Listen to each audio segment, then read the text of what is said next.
Alright, abali ku Sakata Vibes nze DJ Senior B Darume Kisozadi Manyiga Mgongo yali ku kamera tuze with another special piece eno chati eri very interesting nze najibulidde dda yadde mutemuna giraba ne mufunyo mukisa namwe mugenda giraba of course twina himself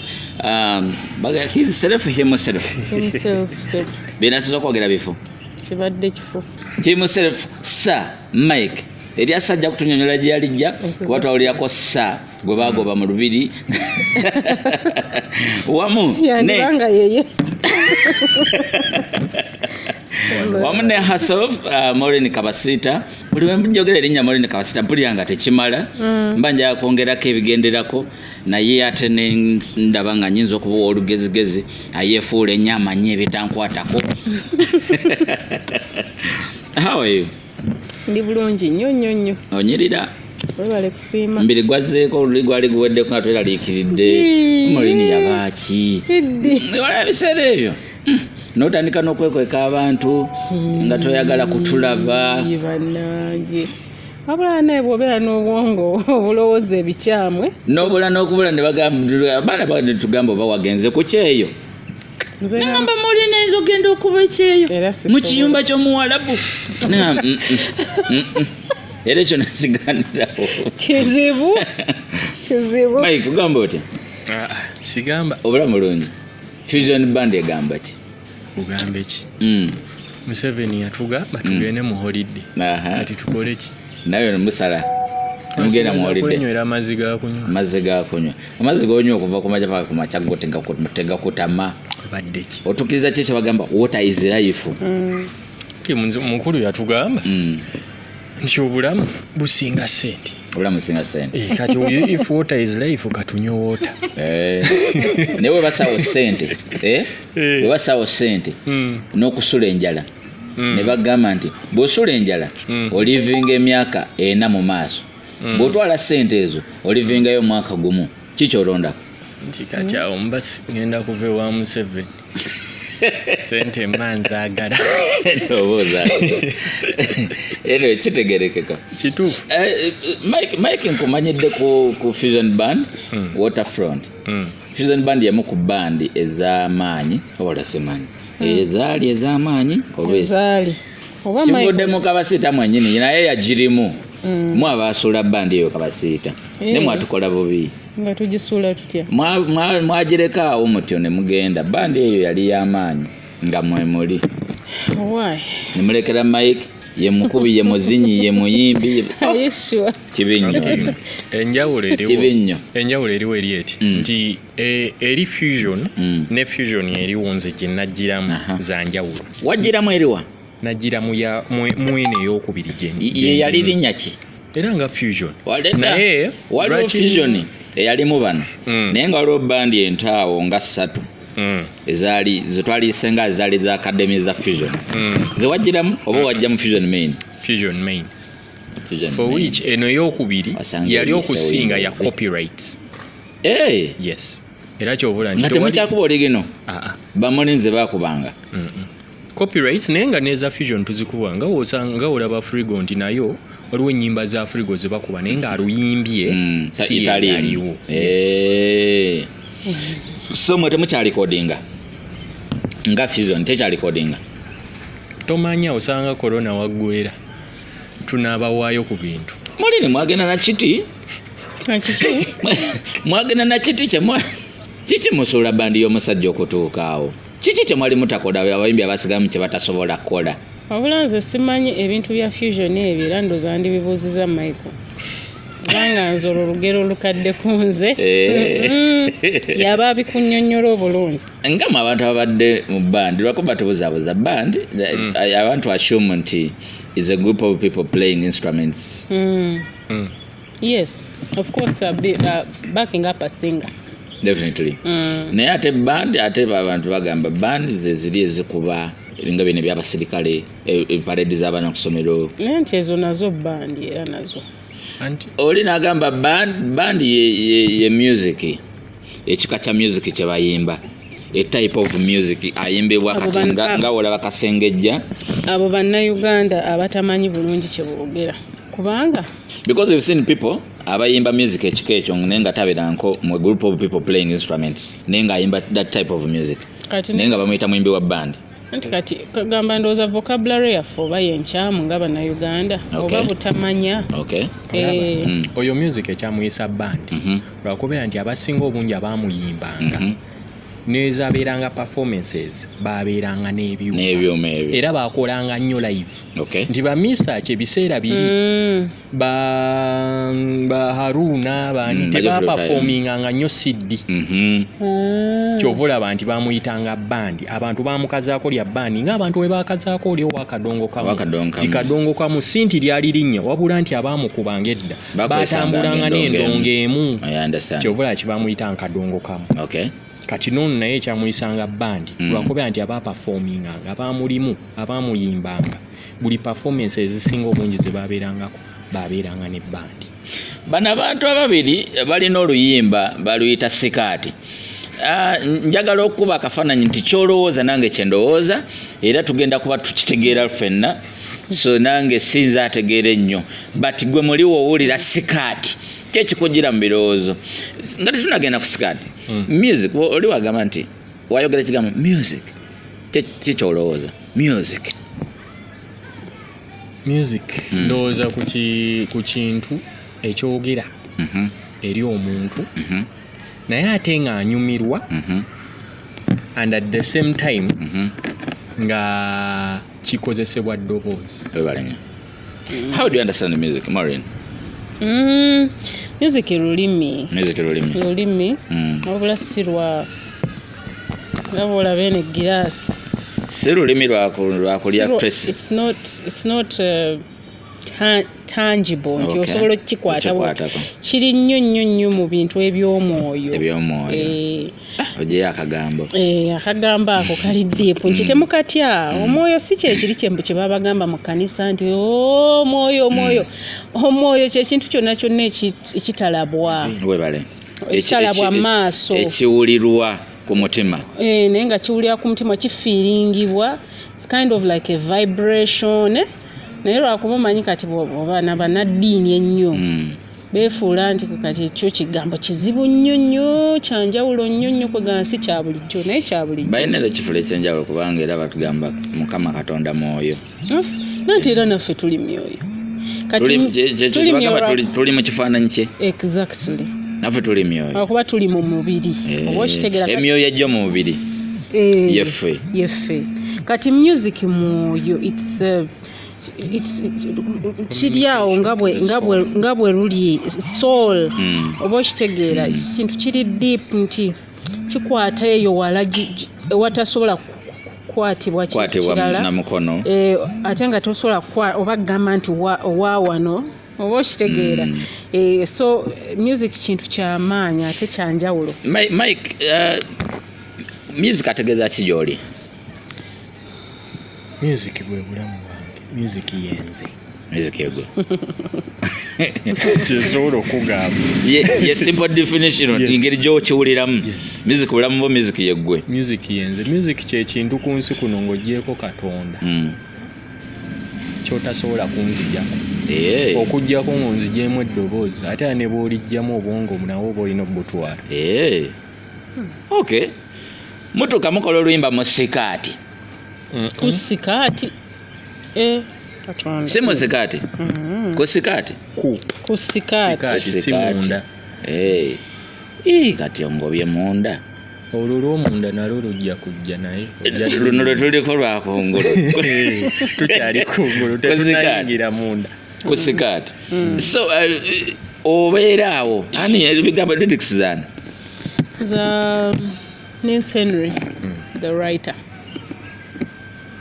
Come once again? Yeah, Nils Henry yawandika oluyimba lwo. Naye nga serious? Yeah. Twandikyogedde on record? Mike, Nils Henry yawandika oluyimba? Ebya serious. Yaluwandika era ne tulukolera ku Fusion Studios Entebbe ku Waterfront Beach. Producer kozi bamuyitaani? Famous. Genius experience. Okay.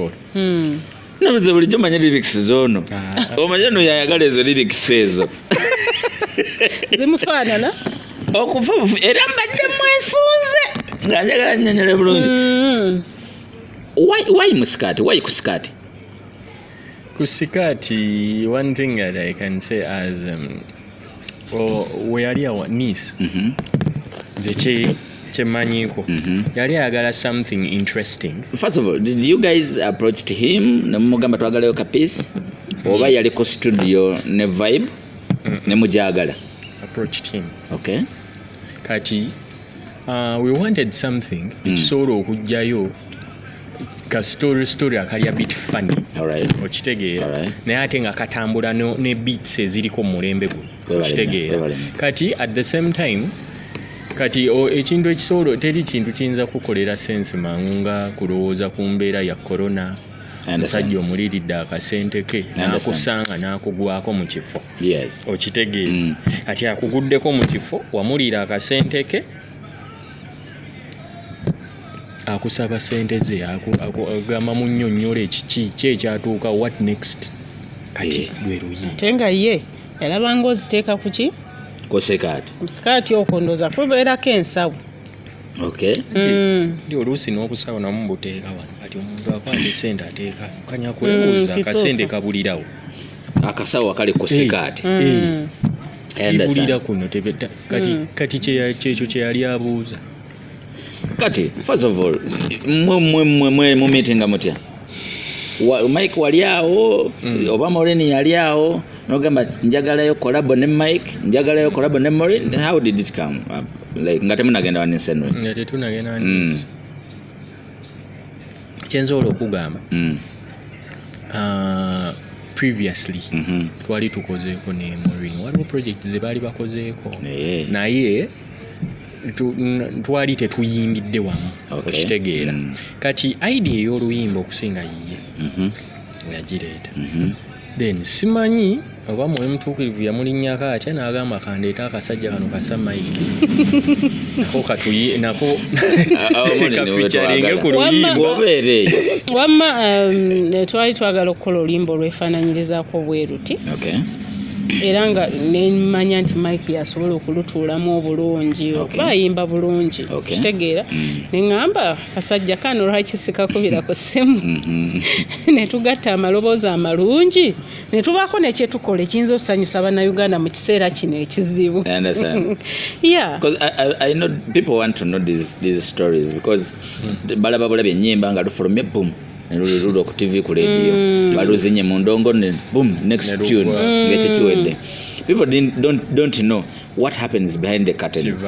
So kati mu bantu bonna oleka Rabadaba oleka Clever J oleka Bobby Wine olonda Samaik okujja ku project gyoyagala ng'oli alina chemistry eyo ajja okukijjayo obulungi. Lwaki okyuzinga Genius Experience Famous? Kubeera naye omanyi sinti nno abantu abakola buli kiseera be bakola ennyo oba be bakola kale obulungi. Oyinza okusanga nga balonze Miss Uganda naye nga si yasinze obulungi ki mu Uganda naye naye lwakuba nti mu be balabye oba kale bwe baayisa abazze yakola ki yasinga abo naye nga ddala olowooza yabeera Miss Uganda ddala nga ogambye nti ogende kyalo ku kyalo babayeeyo abaana babaye abalungi ate nga balina n'amagezi kuba bye baconsidering right. So kati ne music lwaki oyo Famous wandigaye nti oba nandikoze naani Clever J mu studio tugezenga Nesim Andre naye kwegamba waliwo abantu abalala abamanyi okuwa ebintu obudde ng'ate tebali too busy oba okitegeera. Nze njagala nnyo producer atali too busy kuba kitegeeza nti agenda kuwa oluyimba lwange ki obudde. Nze ndowooza ebintu byonna ebirungi birina okuweebwa obudde era neeraliikira nnyo bwe ngana nga producer ali busy ninga leero luno bagenda ojjabula olwange luno oba okitegeera. So I think that's one of the reasons lwaki twachuzinga Famous. Alright.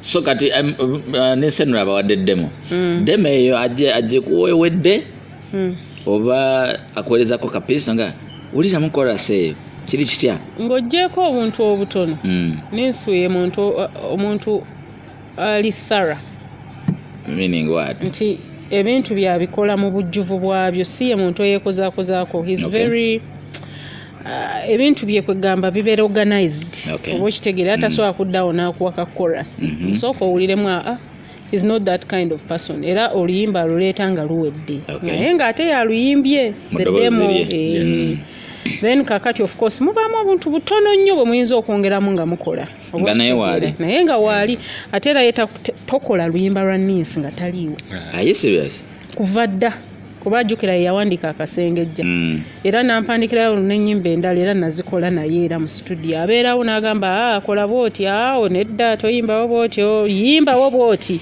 nedda oba okitegeera kuba ye abeera ne picture y'oluyimba lwewandifaananye and he's always right kubanga gwe oyinza okwaga omanyi bw'oba ekintu siggo wakibaathinze obeera tomanyi direction kitegeera nyinza okwagala okugattamu obujogolijogolye kumba ate oyonoona nga yonoona biyinza okuba gwe bikunyumira naye nga tebijja kukola alright so kati Mike osisinkana ne Senuri how was the experience truth be told because nawe oli muwandiisi hari nawe oli muyimbi because mulina okutuuka okukulonda si kyantu kyowanditute for granted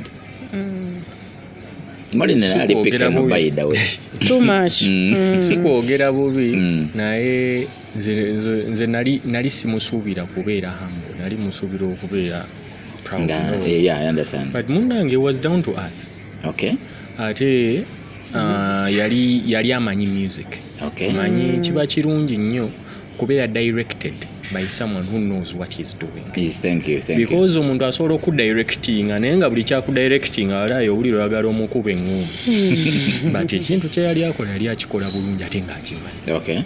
So I can't say the experience was bad, it was good. Alright, nice.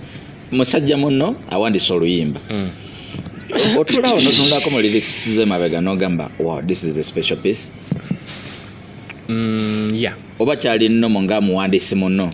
No, it was very creative engeri gye yabisengekamu era wali olabira ddala nga muwandiisi yawandiisi because nange empandiika ennyimba but nafuna obuzibu nga kumpi buli luyimba lw'empandiika nesaa nga nze kasobola odduyimba. Kitegeeza oli music onnyo okusinga bawandiikidde oba talented nje kiki lwaki osigaza ownership eyo? No, nasanganga nga banda bajja mu studio ne mugezaako tetenkanya ayimba ekintu nga yomu kiwandiise naye nga tekisobola kuvaayo. Serious? Ebya serious. Kati omuntu waba asobola okutunuulira abantu bawandiikira n'omanya nti amaloboozi gaye gajja genda gati n'obawa ekintu ekigajjaamu, I think that would be the best description for omuntu omuwandiisi. For a writer. Muli mu studio gwe gyokoleddemu ennyimba eziwera Nelson was that his first time okudirectingiramu abantu abayimbi mu Genius ne Famous yali akoze olima ne Famous luyinza okuba lwelwasooka okudirectingiramu abantu I think connection yali etya ogwe Maureen omuwandiisi ne producer mu studio? Ekirungi kya producer ono Famous nti most times wemuba mukola ye muntu atalina mputu, ye producer atalina mputu, mumanyi ayaganya okuwuliriza era kyomugamba kyonna. Kati oluyimba olwo engeri gye kiri nti idea yonna yali ya Nisi yalinga ako-producing nga bwe yabeererawo so kitegeeza tewaaliwo kuyomba gamba ate awo kiri kitya nnono oli kye yagambanga nti kibeere bwe kiti nga bakibeera kibeere bwe kiti nga ekibeera. Manyi obuzibu bujja nnyo omubeera mu studio nga emitwe giringa esatu gyonna gigamba gyonna giweereza. Yes, at the end of the day muyinza olemagana. Yeah, and I think fena twali ono yali tasinkananga ku Ninsi naye I think Famous yali amusinkanyeko and Famous muntu ali musaako zaffe nze ne Michael si ye muntu like nti tulwawo mulaba So it was quite easy. Okay. It's not like you went to any studio and being twakolera waterfront in studios affe. So it was really a good flow of okitegera. And then nze mbadde ndudde okukolako ne Ness naye twaflowinganga ababadde bakola buli it was so nice like nga walinga watabaddewo obudde in between. Alright. Abantu abakutegeera obulungi bwe musinkana ne bwemba nga muludde ebbanga somehow the time disappears. So the time disappeared ne tubondinga bulungi ekintu ne kiflowinga. Actually it was flawless. Okay. Tewaaliwo nnyo kusika muguwa tewaaliwo kakaalukana nti ate kino kiganye ate Okay. It was really smooth. All right. So kati babaweereza demo mu time ya rehearsals eri muba kukuraminga mu rehearsals katusagaze rehearsals kuraminga kinds of sounding very fun. Mu meetinga oba mu meetinga ko olunaku lwokka. Meetinga ko. No, you guys serious? Yes. Mwali no luyimba mabega. Star vera star. I know. Kitegeera. I know. Yawo ate ate kati tusinkana ate tuyitemu. Asinkana awo. Asinkana mu studio. Nga tuga be. Ndachikaga nga tumaze oluyimba. 30 minutes ngolimba lwe. Nga tumala tulekera famous. Yeah. So njagala kufuna kati the image of you kusikati munganya monda musikati munkoze kusikati waliyo ki gambesa kusikati. How do you see yourself in the song? In the song, not just singing the song, but in the song, the couple of you singing inside the song. How do you see yourself? Muri am studio buli mwataddeyo take one kati tusoke tuwulire mutulabe mwakisiri welcoming feelings ali zityawo mu studio. Michael gwe wawulira otya? Because yali first time yammwe okola mwembi manyi tekiba kirungi kwogera ku brands za bintu naye munansonyiwa kibanga wobeera nga oli mugagga no mukyala wo n'omugulira ka Ferrari ne ka Lamborghini n'omugamba atambule nako mu fleet ye.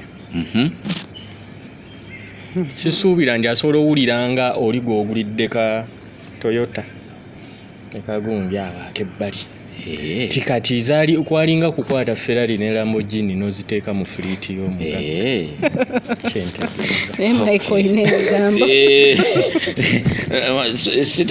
Sitayogeranga sita ne brand zakozesa zaba sita. Ndiwo ofuna omuntu owakabe waliwo omuntu wali abantu bangi sikwogerawo yabampisenga tukole collabos nebuzaabuza nobeera mu kwetooloola sikwogera bubi naye nga munagenda mu studio ebya serious ba customers ba kuba nange nze seeyimbira obula nina abantu benyimbira so abantu abo nfaayo nnyo obutaba disappointinga sagala kuyimba luyimba enkya batuuke banga oluyimba lwandibadde lulungi naye omuwala oyo yayimba bubi nyumirwa nnyo oluyimba lufulume mugaye bannange mwayimbye naye ate omuwala gwe wayimbye naye yakubye akantu nze nange eno kiba kinzizaamu amaanyi okitegeera kati ye feeling bye nafuna. Nice. So tufunye oluyimba producer Alumaze. How long did it take okulubawa master copy? Was it a week and a half or two? I think 2 weeks. Roughly 2 weeks. 2 weeks. 2 weeks. Luwedde. Mwameetinga oba buli omu yafuna soft copy ku internet? Tetwameetinga. Tweweereza, baweereza Michael nampeereza. Of course nga ninsa approve nze nti kati kyekyo kuba twasooka ne tufulumyayo ka kopi n'agamba muterezeemu wano nawali naye ku luno olwaddako n'agamba kyekyo so we shared the song tetwamiitinga nakumiitinga kyali tekyetaagisa. Tugamba kati what's the way forward. Mukulu batuusaako mu abalwagala. Alright, thank you. Ladies and gentlemen, kakati tugenda funa oluyimba bwedda lwetwogerako bagenda kuba balutuyimbiramu wano nga tuli breaking that down kigambo ku kigambo. Oluyimba lulimu ebigambo ebirungi ennyo ebingi ennyo ebyoluganda n'ebyoluzungu. Oluzungu oluteredde n'oluzungu oluli broken, so tugenda kuba tumanya eyo nayo style ezebuzi oba kabadi twagala kukimanya wano. Ani akola introduction? Mike yakola introduction n'oluyimba. Naye tugenda kola introduction. Tutandikire ku chorus. Simanyi lutandika na verse. Tutandika na verse ennyonnyola. Omusajja lwaki ayomba. Genda mutulire. Lwaki ku sikaati. Kubanga ejjeeti. Mwana muwala leero nkubuulire nkusanze mukama mulungi. Nakuwulira luli ku radio ng'otumira Furedi. Nempuliriza enkaliriza sewulira ku lisiti. Naye nga lwaki twali wamu wasaba champagne. Yazinywa. You know what I mean. Buli kye wasaba mukwana ipaid. Kituufu. Nensimye enkalu yutuuku you will give me back you said. Kituufu. When I said I really love you baby. What a mukao. Lwaki okkakkana? Kyebadde nja okubuuza. Omusajja yenna oba olumbi omukazi gwe waako ku byokulya oba kiki oba kasente oba kiki. Yes, oba n'obusungu naye ate oba toyagala ataagendera eddala ng'agamba nti vane kwekyo osanga ekyana wali oze n'obusungu oti nekikukuba eriiso nokkakana wekagamba naye kyembadde ngamba kale no what I was saying okyusa n'oluzungu nkuwulidde okyusa oluzungu nti ne tooni ekyuka wali wulira mwana muwala leero nkubuulira obanja naye kati tuuka n'okka when I said I really love you baby. Like ng'ogezaako mulaga nti siri mubi okitegeera. Ne byenakuwa nali bimininga because when I said I love you I love you okitegeera. So hagenda maaso nkufiiringa nja kuwulira molini wajjira. I need you baby. I really never wanna leave you baby. Obusungu n'obujjukira. Oluyimba olwo oluwulira ako kayimbako oluzungu mulimu enseko za molini zikyokooza aseko buseko andi muli obwo obuseko bwe bwaleeta ekiddako. Mama musikati ngabulize nguwoteeka musikati omu like obusungu bwajiva ku buseko ng'omuwala amulaga nti tali serious. Tamutote serious. Nze nga sirabamu bwa serious kwekalakasiza kwa bwereere. Mukola sinayo mwoli. Nzijira ndo si kyekyo.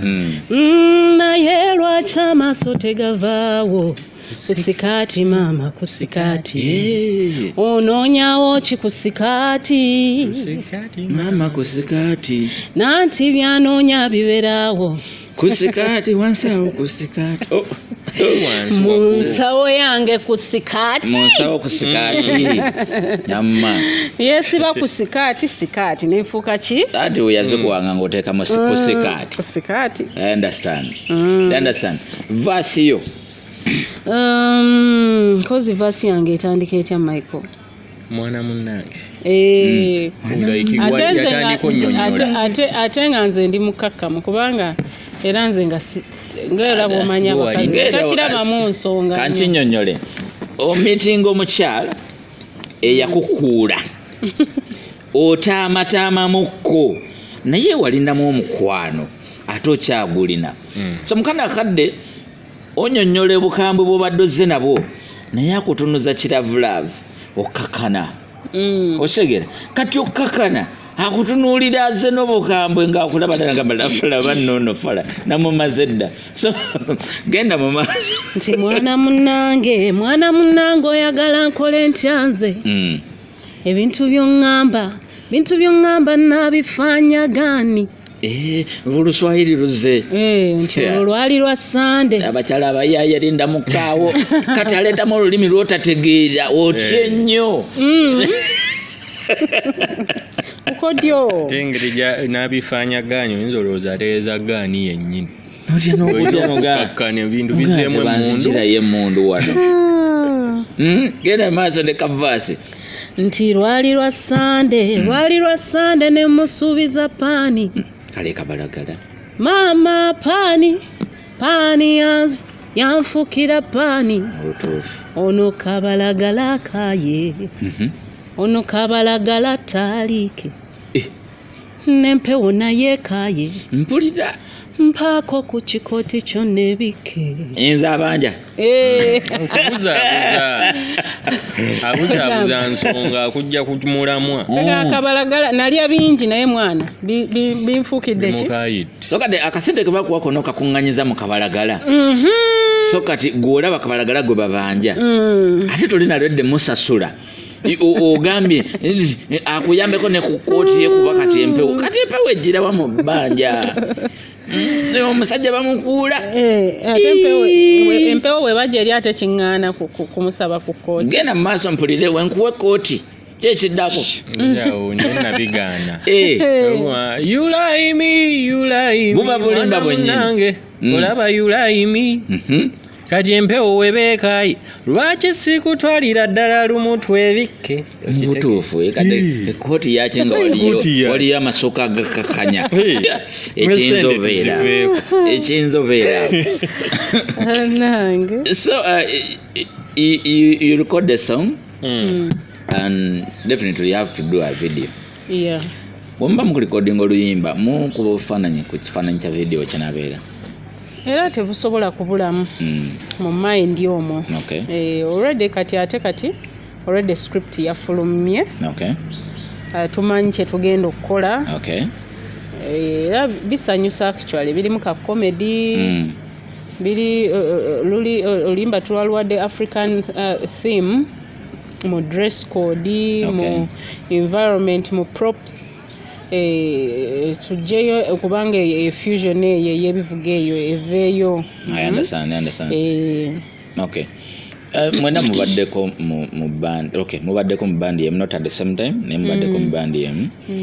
So I want to think mwena mulina ekizibu kyekimu kya promoting music nga si band yem promoting. Obadde oyagala okupromotingayo oluyimba nga si lwa band nga tolina band yekubakinga up nga wali mu fusion band nti olina Kasengeja big tune neba fusion band abantu lwe twalumanya ne Mike kyekimu. So what's the way forward?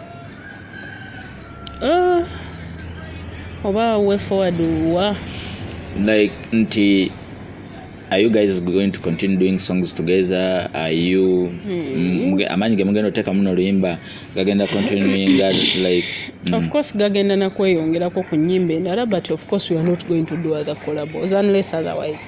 Kubanga temusobola kubanga okola collabo buli lunaku unless if you are a group. We are not a group. Kubanga waliyo groups ez'ababiri ez'abasatu but we are not a group. Wabulanga tusuubira nti kino lugenda tuggulirawo ekkubo okusobola okufulumya music omulala. Bwe tusuubira kubanga tumanyi oluyimba luno actually lwatambudde dda already ku radios lunyumira abantu. So I think kigenda kuggulawo ekkubo for listenership n'empya. I understand. Yeah. Okay. Experience yo kuyimbako n'omukyalo badde wayimbako n'omukyalo mulala mabega studio recorded song ninako era benakolako nabo. Okay. Zo tebaali nnyo guno tebaali vibrant nnyo. Okay. Experience yo kuyimbako n'omukyala naddala nka Maureen. Would you wish to have more songs together? I would, yes. But the problem is the fan base. Abafaani mulina ekizibu nti bw'okola oluyimba n'omuntu n'oddamu n'okola olulala abantu abo baagala babalabenga awo buli kiseera. Lwaki tuba tetubalaba? Omufunde time akola oluyimba lwaki tuba tetubalaba? Twafunako a test of Chosen and Walden oba babulirawo emanya chosen ye wali Walden yagenda mu bufumbo actually was it even a group? It was a song, I think. Bakola nyimba nga 3. Are you sure? So ni chitamninga out nga group. Era bayawukana. Kyabatwalira time okuddamu omuntu okukakasa nti I can sing alone. Kati nga bw'okyoge. Nga kyabadde akugamba ekyo. Kibadde nkunyonnyola. Was already in the brand nono naye. So maybe eyo maaso tusobola okukolayo oluyimba olulala ffenna but because Harmonize ne Diamond tebakola luyimba lumu lwokka naye baasigala tebabikoleranga wamu bamaze luno ne bakwata olulala yatwalanga akatime batwalanga mu katime ne baddamu ne bakolayo akalala we beesanze nkola ya Papa Sid ne Chameleone tuli omu asigala muyimbi mu sayidi ye naye kali kabeera kajjiddaawo aweemuko bafani. Yeah. So why did you release that song mwene embeera eya corona etaliiko bivulu etaliiko bintu bingi ebiri locked ebikwatagana ne entertainment lwaki mulirizinga oluyimba mukanakadde kati nze nga nze mbadde ndudde okuwulika mu bantu yes at least mbadde maze emyaka 2 nga si releasinga okay ate mbadde ndudde okubeera n'oluyimba olwatikirivu for at least 3-4 years. Okay. So nze sisobola kuddawo kulinda bivulu kankusala ekirimu okyobutaba n'oluyimba lwatikirivu for about that time I blame it on you. Yeah. You've had good songs naye nga zibulamu okulaga abantu okuzifuula enjala badde siri organized bulungi sirina management era paka kati oyogedde akantu ako the last time we had Kawasita ku interview wano ku Sakata Vibes yali atugamba nti agenda wa Abitex tukyalemaganye nze na Abitex lwaki owange ebintu bya contract si byangu eba bipapira tonasoma terms and conditions ze nazisoma naye teziri favorable for now ate naddala mweno period gye tulimu but I was saying nze sobola kuddawo kulinda bivulu because what I'm doing right now as me is to establish myself once more. Nice. Oba okitegeera. And this is a good time to promote music kuba abantu balina amatu maggule nnyo. Things are not as normal as they used to be. Abantu babeera nnyo ku radio, abantu babeera nnyo ku TV. Abali batamanyi kulaba TV kati baziraba. Abantu bali nnyo ku social media. So I think this is a good time to do a comeback nga nze Maureen K. Okay. And so situnulidde bivulu ntunulidde ku establishing a brand. Tubadde tukyaposhinga Infraganto Dedicato. Ebiche. Oyo muyimbi Infraganto Dedicato. Eyo big tune. Mulira. Okay. Wewe Michael Mani. Oyo mubi. Infraganto Lulimi cholo. Naye Michael to Infraganto Dedicato. Litegeeza it's a Latin word. Latin. Kitegeeza kitata. Kitegeeza okukwatira mu musango. Being caught in the act. No, Mike. No wonder walowooza nti yawandika lyoluyimba kati nkutegeera. So, when I see Infraganto Dedicato, tulinayo n'oluyimba olulala oli musiru. But I changed the title. It's Oli Muzibu. People. Get up internet onya Oli Muzibu audio not Oli Musiru. So everybody kusikati. Chifuraze nangu yenyema ngo kuyingira munda musikati. Ngamanya that is my mic. No problem with my guy. He does. Ngutegeera kati manna so badde batamanyi Infraganto Dedicato yono Samaike Musofia kukano atudde ne mululu agambye ati bwatyo tubadde tukyaposinga video eya Infraganto Dedicato olese collab tusuubire ekipya from that away from this collab ebipya byo bingi naye for now tusooke tubeere ku kino tubeere ku kino. Alright. Nga nakiri nakyo wetukitambuza kuba nakiri tekinnagguka. Okay. At least tumanye nti kiri kigguka nga nakino ekigguka. Then ebipya ndyoka embireeta ebiri. Alright. Naye nga byo ebiri bingi. Okay. Yeah. Okuba nti nno ono muwandiisi. Tolowooza nti walikozeyo project naye nga mukono gwa peni ye.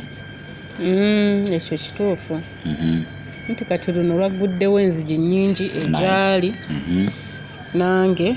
So tugenda kuba nga tuteekinga mu maaso enkolagana yaffe era kosa omuyimbi bw'oba n'omuwandiisi olina oku exploiting eyo opportunity. Okay, kabuzo kava kadirira akasemba wano ku Sakata Vibes ono mwami na mukyala. Kitegeeza muli bafumbo. Ono mwami. Gamba abafumbo mu separate entities oba nganze ne Mike. Luganda olutuufu ono mwami. Byebuuza balabi bandyagadde obemanya. Muli bafumbo gwe ne Mike? Nedda. Muli bafumbo mu separate entities? Nedda. Oli mufumbo gy'oli weka? Mike ayinza okuba mufumbo nga taŋŋambanga. Nafumbirwa music. Era amadamba. Kituufu. So sijja kusema lumonde atanakula. Tetuli bafumbo. So nawe toli mufumbo gy'oli? Nedda. Kitegeeza onoonya? Owange bannoonya. Sinoonya. Bannoonya bampenja. Abakunoonya oba omukisa? Abakunoonya oba omukisa? Omukisa gwakyali. Mukisa bamala gagugaba batyo. Obase bukoddo. Naye sinyabbi. Ebintu byo. What's your final message eri abantu abali ba Sakata Vibes saako n'abawagizi bammwe abagala kayimba ku sikaati? Nze nga Maureen Kabasita mbeebaza over the years okumpagira n'okunninda n'okungumiikiriza n'okunjagala way back from Project Fame season 3. Basaba muddemu atera mwanirize ne Mike ayina eddoboozi ddungi ayimba bulungi ajja kuba agasseeko ettofaali ku industry yaffe ey'abayimbi. Ate mwanirize oluyimba luno lubakyamuse mu kino ekiseera. Okitegeera mu biseera bino ebibyo olina okubeera ng'oli musanyufu kyekikuyisaawo. Yimba zinira kasikaati kateeke mu mbeerayo olimba baluyita ku sikaati era gye luli ku YouTube ku channel yange. Mike akyakikolako naye right now tulinayo lyrics video ne challenges ne interviews. Subscribe to my channel tuwagire video enaatera okubatuukako. Naye nga mutuwagire naye era nga tubeebaza era nga tubaagaliza ekiseera ekirungi era mwebale okuwagira omwami ono senior B n'okulaba ebintu byebimu mbiraba yose ne binkangamu ng'ebyabasenga emotoko yasenga ye mutiisa ngasenga ngenda batagingira kyagwayo leka kumanya corona jatukasuse ngenda batagingira mu kalinki awo aka lyrics video ku channel ya Maureen mujja kalaba wansawo mu comment box mu description era wolaba interview eno checking wansawo mu description ojja kuba olaba ka piece ka linki akakulagirira oluyimba jaluli Manyiga Mugongo njagala ondaga omwami ono. What's your final message eri abalaba Sakata Vibes? Actually nina message bbiri. Emu oyinza obutakwataga ku luyimba luno. Yes. Ekwataga ku mulimo gwange. Naye ndowooza egyo mba nsembyayo. Okay. Just kyenandyagadde bafaanizi baffe bonna bakimanyi. Naddala abafaani ba Sir Mike. Titemwekanga. Lwaki nkyogera bwe ntyo?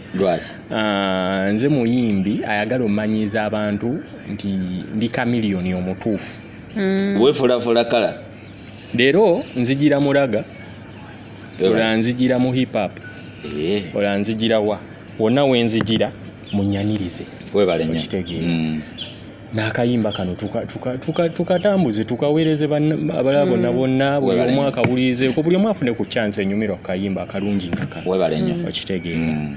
Then message ey'okubiri nga sinnasiibula egenda watu muntu yenna gwe kikonsaninga. Yes. Naffe tusobola okukeepinga SOPs. Yes. So naffe tusobola okukola ng'abalala bonna bonna bwe bakola sira nsonga ng'aba supermarket bwe bakola ng'aba obutale bwe bakola we too can keep SOPs for aba entertainment abayimbi ba dancers ba DJs ba MCs tusobola keepinga SOPs. Thank you for the message, Mike. Because omukulembeze yatugamba nti life is better than money, wealth. In fact, yakozesa health and wealth. But I don't think osobola okuuma obulamu nga toyina ssente. Thank you so much. Yes. So we need money okuuma obulamu. Yes. So since obulamu buli important, tufune ssente tukuuma obulamu. Because tukuuma abantu obutalwala corona, naye to say the fact nze nina bakyali bange nsobola okuwa example omu ku bo family yagiza mu camp y'aba refugees bannange nga takyasobola giriisa mu nnyumba baamugobamu abeera mu bakyali be okitegeera oyo naye muntu nina abalala bafunye pressure bafunye sukaali because of the stress. I understand. Ejja mu kino kati ngenda kwewala corona awonera mu wiiki 2 ndwale sukaali agenda okummalako obulamu bwange bwonna paka lwendifu kati kyekisinga. Thank you for the message. Then nekirala sakata vibes temuvaako. Alright. Olinake wayogedde kenjagala nkoneremoko katono ogambye wali mu Tusker Project Firm. Nina ekibuuzo ekyo oba naabafuna ntya bannange mwenna njagala omuntu abadde agent wa Tusker Project Firm ababaddeyo ba performers bonna ba contestants bonna oba naabafuna ntya because I have a question.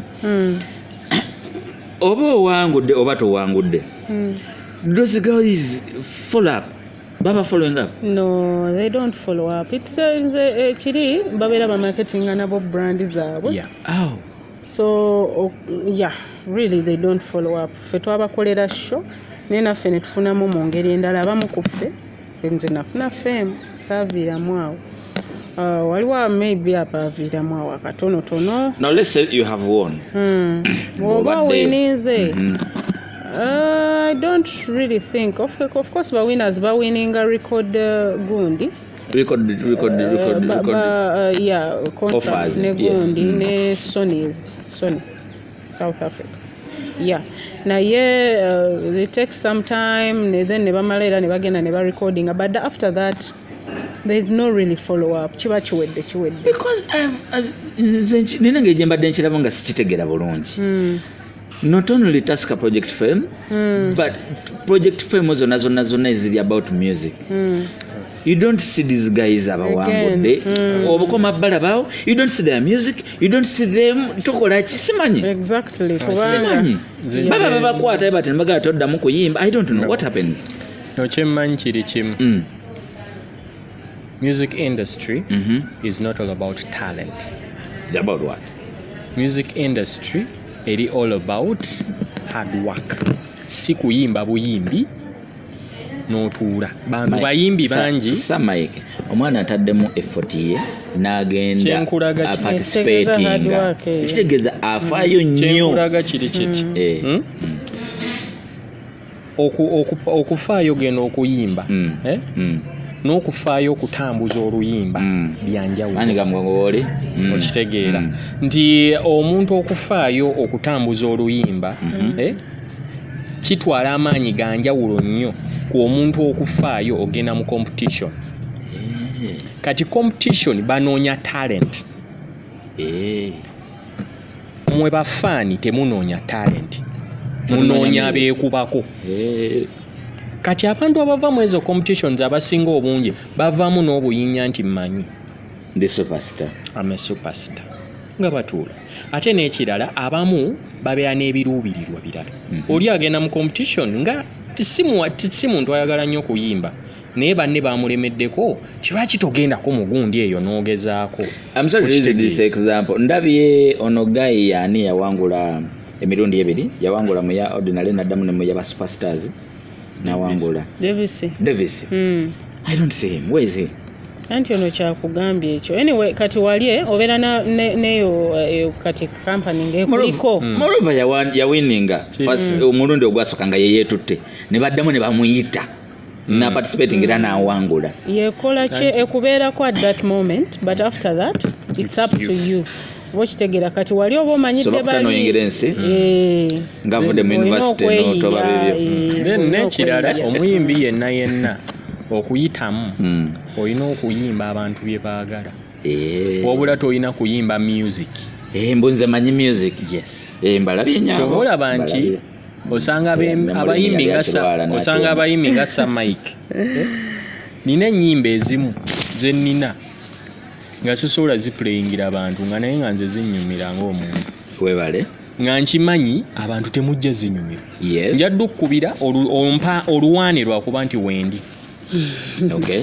naye nga bwe naagenda togenda yadde eddukuba mu programu yo yensonga lwaki amaaso tegavaawo kusikati mama kusikati onoonyawo ki kusikati mama kusikati anti byemanja bibeerawo kusikati mama kusikati sawe yange kusikati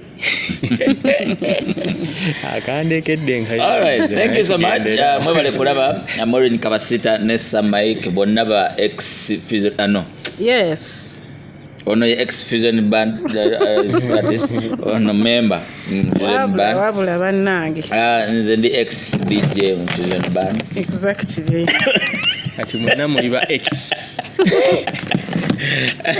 thank you so much for this time era nange nebaza mwe nabale basakata vibes mukama bawo mukisatu tulina nnyo kinyi kya kubongera okujja kubasaba nti mwagale nnyo music wa Uganda mwagale nnyo akayimba Kabasita ne Mike kayimba kalungi nnyo kasufunyo bakaita kusikati right now kali lyrics video eri ku YouTube channel ya Maureen Kabasita era ngenda gitagengawo ojja kubogiraba link ojigendeko osobola okunyumira akayimba ako era video enabeze era mugikole kyekemu thank you so much may God bless you ciao ciao